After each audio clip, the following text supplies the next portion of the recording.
Making GIFs on your iPhone is a fun way to express yourself or share special moments with your friends and family. Whether you want to transform live photos into GIFs or create one from scratch using a video, it's a breeze. Let's dive into how to create GIFs on your iPhone using a few different methods. First, open the Shortcuts app. Next, tap on the Gallery option. After that, tap on the search bar.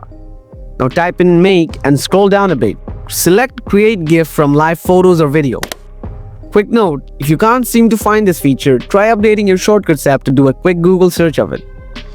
Once you find it, go ahead and select it. Tap on Add Shortcut.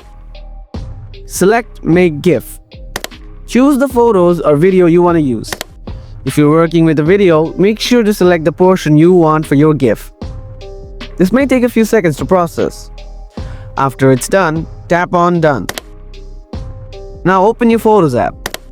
Finally, you'll see your GIF ready to use. If you found this video helpful, don't forget to give us a like and a super thanks. By following these easy steps, you can quickly create GIFs on your iPhone from live photos, videos, or even through dedicated apps. Thanks for watching and happy gift making.